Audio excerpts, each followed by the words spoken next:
Hi, my name is Mike Roy, and we're doing a downsizing presentation of downsizing your home. We're with RHR Real Estate, and it's RHR Real Estate is me and my son Ben, and we've been doing it, the downsizing, for about a year and a half. And I'll give you a little bit of information about myself. I've been in the business since 1978. I've worked for Boston Edison as a liaison between their real estate and their legal division. And then I was in the mortgage industry for about 30 years. So we have a little bit of experience behind us. Ben joined the company in 2019. Go ahead. We started off flipping houses. I've been helping him flip houses for 20 years or so, since I was in college. My first career was physical therapy, and always being involved in flipping houses, getting them prepared, staging them, getting them ready to sell. I always wanted to be involved in selling real estate as well. He started from the dumpster and worked his way up to co-owner. That's right. So that's us. Yeah. There's two very important things before you even consider downsizing we think you should take care of. One would be the legal matters, and Mike Murray is here from Simonian and Murray, and he'll be talking to you about that. You can ask him some questions. And we also have Christina Lashworth from Edward Jones. She's going to be handling the financial aspect of it. So Mike, if you want to come up. Okay, sure. Hi everyone, I'm Mike Murray. I'm with the law firm of Simonian and Murray. We're in Worcester at 39 Salisbury Street. And the firm consists of myself and a younger lawyer. Fortunately, there's a younger lawyer in the office. His name is Ray Capisi. We've been together for about 8 years now.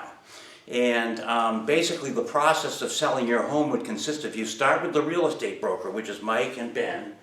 And when you're ready to list the house and then sell it, we are not in the picture until you've gotten an offer which you've accepted to sell the house. And then we would be contacted and get involved and prepare a purchase and sale agreement for you, and it goes from there with us coordinating with the buyer's attorney and the bank's attorney to go ahead with the closing. Now, that's a process that's pretty simple as long as you use the professionals that you need to have.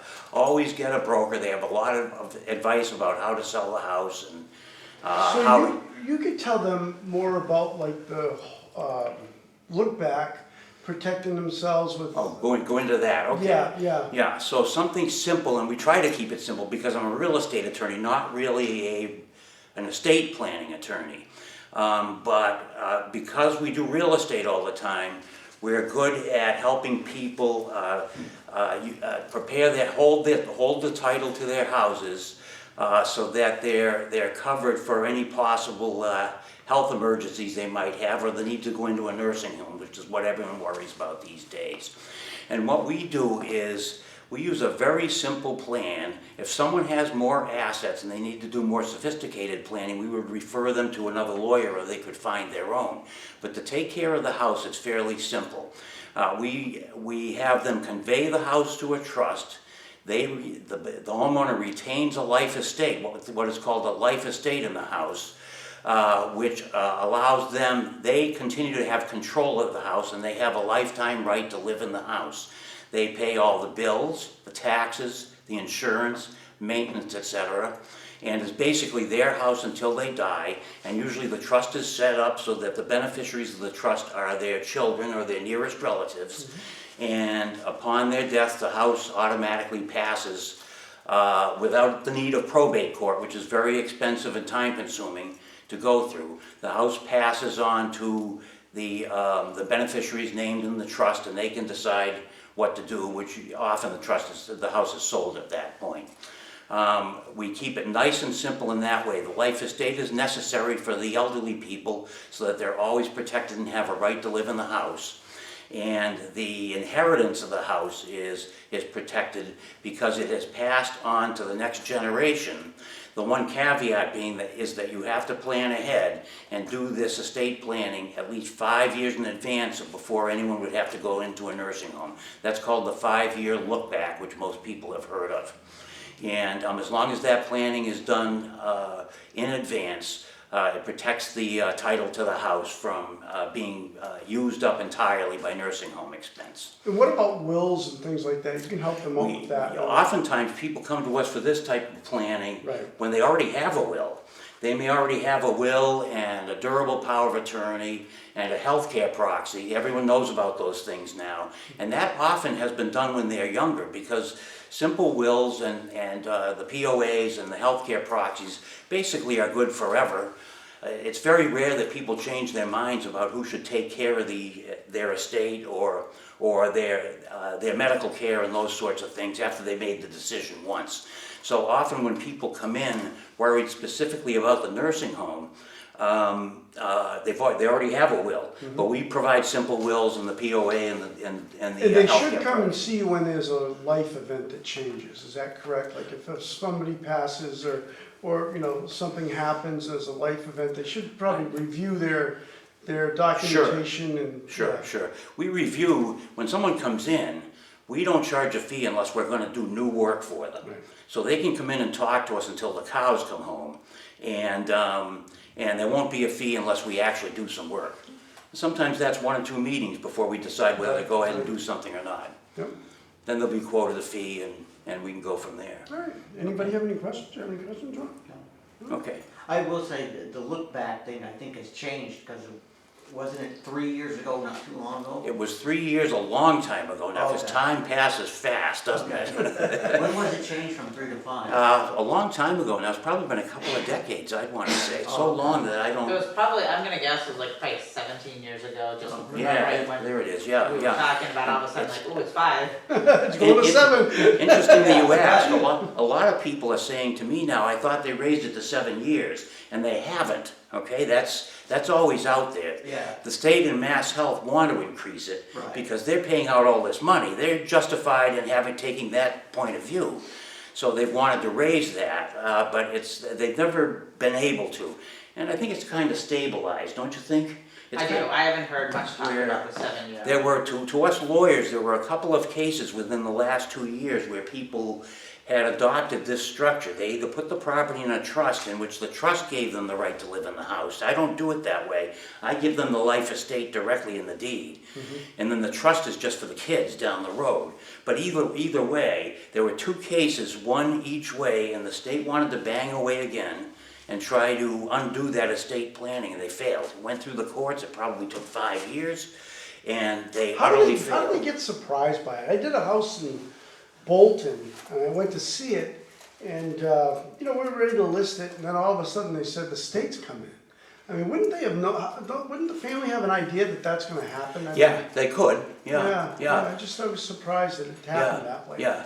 Well, what happened is they must have had to apply for Mass Health at that moment, you know?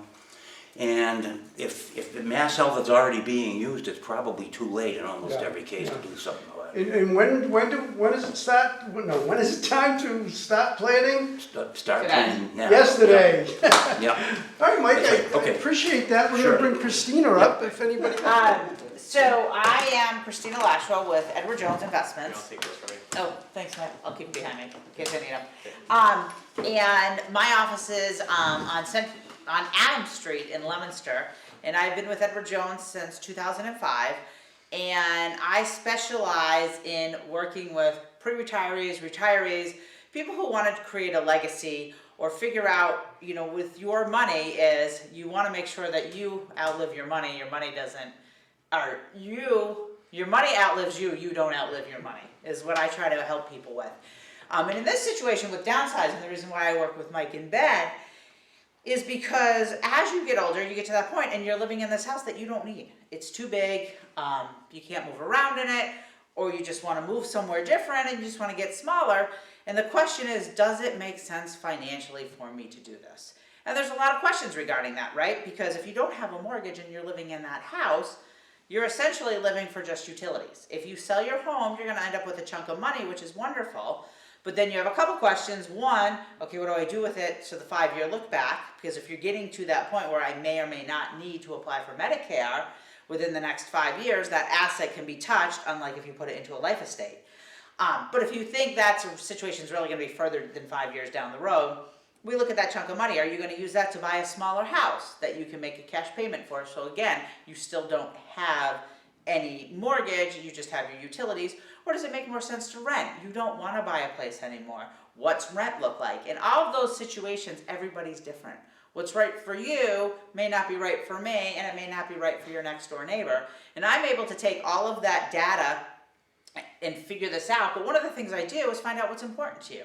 Is it important to you to keep your home and your legacy? Is it more important to you to protect your assets so your family can have it? Is it more important to you to be closer to your children? What are your priorities? And we can get to the bottom of that and find out the right solution for that. And then by figuring out what your priorities are and what your goals are, all this noise we've heard about the market for the last 9 months, that's not part of the conversation.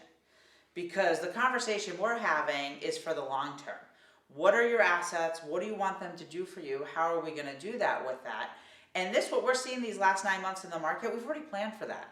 That's what I do. I don't plan for what happened yesterday. I plan for the future. And we know these downturns happen in the market. We went through it in the 2000s with the tech wreck. We went through it in the financial crisis of 08-09. We've seen it during COVID. We're seeing it today. And it's scary with the markets right now, but when you work with a planner like myself, we've already dealt with those situations, and we already have your portfolio set up to be able to weather these types of storms. So really why you would work with me after, even before you, because I've worked with Ben when someone, even before they made the decision to downsize. Hypothetically, if we were gonna get X amount for this, what's the best situation? Does it make sense to do this or not to do it? So it's a team. You're basically in the middle, and if you think about your team, you have your real estate professionals, you have your financial professional, you have your you have your law professional, but you even have a law professional with how are we going to close properly, and then you have your estate planning attorney if it's going to get funky like that. You have a CPA because now there's potentially capital gains taxes depending on how big the capital gain is on that. And then depending on what happens next week with question 1, that could be even a further situation you have. So you have to consider all these implications before you do that. And again, just it costs nothing to talk to me. For us to have this conversation, say hypothetically, if I were to do this, this is what I want to do. There's nothing to have that. That's a consultation that we do complimentary. If you decide to work with me going forward, there's different fees that you would pay me and different ways you pay me, and I would make sure you understood what those are and how you pay me before you even write a single check. So, any questions?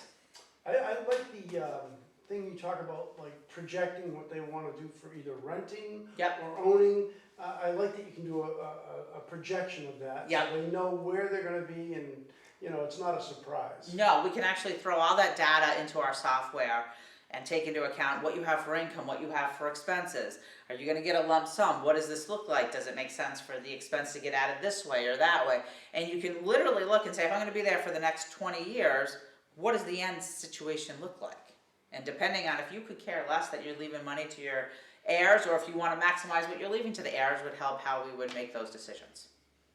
Yeah, or the other thing about if you want long-term care compared to. Yeah, and then the life other insurance thing you can policy. talk about is, or I can talk to people about, is if you're younger, and you're younger, 50s, 60s, and you're thinking, geez, I don't want to even have to worry about the 5-year look back, because I don't want to lose my assets at all, we can talk about doing long-term care insurance. And long-term care insurance has evolved over the last 20 years significantly. A traditional long-term care policy used to be, you pay X amount a year, and for that, if you were to need long-term care, which is just not going into a nursing home, it's actually being able to pay for someone to come take care of you at home. Sometimes long-term care insurance can keep you home longer than having to go into a nursing home. You pay that, and then if you need to go on claim, you can't do 2 of the 6 activities of daily living, or you have mental cognizant issues as certified by your own doctor, not the insurance company's doctor, you can start getting claim on that. And what a lot of people will do is get a 5-year policy. Because you start going on claim, now you get all your assets into some sort of trust that you worked with your estate planner. All of a sudden, your long-term care policies run out, you go to apply for Medicaid, and guess what? You have no assets because you've passed that 5-year look back. So that's how I work with estate planning attorneys. But the traditional policies have really gone away because a lot of people feel like, I'm paying for this, just like you're paying for homeowner's insurance if my house burns down, right? If your house doesn't burn down, you get nothing. Well, if you don't need any long-term care, you could pay for 20 years and actually not ever need it, so you feel like I paid for something that I didn't get. So they have hybrid policies now that could either be life insurance or long-term care insurance. So depending on your situation, we're able to figure out the best policy for you. Excellent. Any other questions? I am, again, Christina Lashua, Edward Jones. My office is on Adams Street in Leominster. If you just go to edwardjones.com, find an advisor, put in Leominster, Mass, and I pop up. So please shoot me an email or give me a call. Thank you. So I am a senior real estate specialist, meaning that I take courses that are specific to the seniors, and what I'm going to do is help you map out a plan. I'm going to help you set your priorities, evaluate renovations, and suggest resources. We also do staging and things like that. So that means that if you're looking to move across town or across country, I can get you somebody that can help you. If you're moving across town, we're going to help you. But if you're moving over to California or Colorado, somewhere else, we have specialists that we're in a group, and we all work back and forth so we can get that done. So that's a real estate senior specialist through the Realtor Association. Now the nitty gritty is, how do I clean out my house? How do I clear the clutter? What we do with the clutter is we will work with you and your family.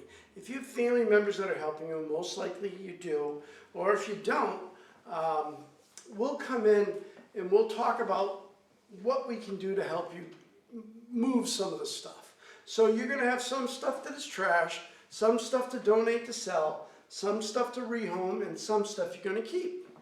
And what we do is we try, if you're just beginning and you're not really ready to move yet, we try to tell you, start with the junk drawer. Start with a small project. Get that cleaned out. What we find, the psychological effects of doing that help you get to the next point. When you do something simple, and let's say it's a junk drawer, and you find out you don't need 300 elastics, right? You know, and those clear out. You find that it is kind of refreshing, and it takes another step. If there's a hoarding situation, which is more of a psychological problem, we actually have a person that specializes in that and can help you. That's something that we probably can't give you all the help you need. We can refer somebody to do that. And again, we are a team. When you deal with us, you're dealing with all these people. They're a team that will support you and help you get to the point of selling your home. All right, we're going to go right there. So the clutter is a thing that, you know, you have to work on because you don't want to have all that stuff and that burden of moving it to the new place. We also have a senior move specialist that is a person that we have that will actually come out and help you downsize your home. They'll declutter, they'll pack, they'll organize, they'll keep, you know, they'll do all the things, keep unpacking. They'll actually go to your new home and fit the furniture into that home. So it's a very good product, and she's an independent person, but she'll come out and help you get to that point. We had a woman in Leominster, Mass. that had tons of stuff, but it was all good stuff. It wasn't bad stuff, and she wouldn't even let us into her second floor to look at the house. She wanted to sell it, but she didn't want us to go up there. It was Ben's client, so finally he went up there and he said, "Oh my God, there's a lot of stuff here." So we had our senior our senior move specialist go in for 3 days, and they helped her pack. She had a pod, you know, where they were going to move it down to Florida. She packed everything up, they moved it out, we had our painter come in, painted it, made it look pretty, and she sold the house right away. So it really helped her out. So we have a number of things to help you get to that point. So once we get to a point of thinking about listing, you're almost there. There's 5 different things that we look at. Your home is ready to sell, so if it's in good condition, there might be a little bit of tweaking with painting or minor issues. So you put it on the market, and when we put a house on the market, we strategize about what's the best way to get you the most money, to satisfy the need of where you are and where you're going. That's important. Sometimes that's even more important than money. The next thing would be our Fix It to List It program. It's another program that we have where we were in the business of renovating. So we have all these contractors that used to work for us, and we use them, or we actually give them to you to use, and they provide the services such as carpentry, landscaping, painting. We even have an excavator, so if you have a septic issue. And these are our trusted, vetted contractors that we give to you, and we do not make a dime off of that, okay? So if we have a painter come out, you're gonna hire them directly. We don't get anything from it. It's just a service that we offer because we were in the business for so long that we trust these guys, And if somebody comes out and you try to hire a plumber now, you're gonna pay $800 just for him to show up. If they show If up. they shows up, right. And we won't, our guys are gonna do better than that. They will do better than that, and we'll make sure they do, or else we won't use them again. That's one of the things that we carry with us, so we try to pass that along to you. So it could be minor issues and major issues, or you can list the property as it is. So if you have a property that needs work and you don't want to do anything to it, we're still going to try to get you the most money for it by looking at pricing. Maybe, we'll do some tweaking to it, but we'll try to get you the most money. We also, with our rehab company, we used to buy houses cash. That hasn't been very active in the last couple of years because the prices are so high, so you really haven't had to do that. But if you have a house that you don't want to touch, we can offer to buy it from you if you wanted to. Okay? I'm moving right along, so if you have any questions, fire away. Fix It to List It program is really something unique to us. Again, with our contractors, we found that if your house needed, well, I'll give you an example. There was a house in Leominster. The gentleman's mother moved out, she was gone. In the wintertime, the pipes froze, the floors were all buckled. There was a lot of damage to the house. So we went in and we came up with a list of things that he should do, and it was about $5,000. But at the time, he was being offered like $150,000 for the house. By the time he sold it, he got $275,000. So that $5,000 investment, carried over to make the profit more profitable. And that's what we do. You call us, we evaluate the house, we'll come up with a scope of work, and we lay it all out for you. We'll come up with a budget from our contractors. We'll have them come out, give you a number, and you can say yay or nay. For example, I'll give you the list. We have a little example here for you. How do you like my flip program? Pretty good, huh? No. You don't like it? No. Oh, God. I'm gonna give you a tip after we get done. I like this. I made it. See that? All right. So the scope of work would say like the roof, the gutters need cleaning, they need washing, the basement needs to be decluttered, front yard has debris. So what we do is we lay it all out for you and say these are the things that we think are things that you should do. And then what we do is we come up with the task, the contractor, and the price.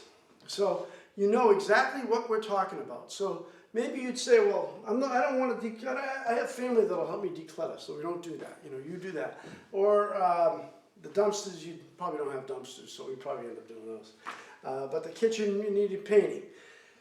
Our contractor would do that, and you could pick and choose what you want to do to get the house ready. So that's our that's what we do to help you list a house. Anything you want to add? Yeah, our whole goal with the Fix It to List It is to provide you with helpful tools and our contractors, but we also look at return on your investment, right? So a lot of people are like, well, I have an outdated kitchen. Well, it's going to cost you $50,000 to totally renovate that kitchen. You may not make that on the back end. So we would come and evaluate that and give you hints and tips on how to best use your money for the highest return on your investment. Always looking at the market, and it's always ebbing and flowing right now. So right now it's slowing down a little bit. Just annually, it always slows down around this time. Interest rates are at around 7% right now, so a lot of buying power has decreased.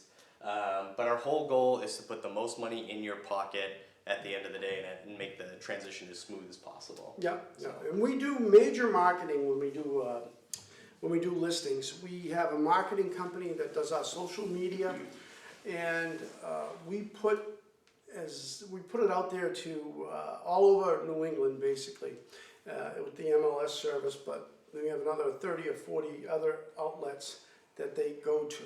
So your house is going to get maximum exposure, and we will negotiate the best, not only price, but terms and condition.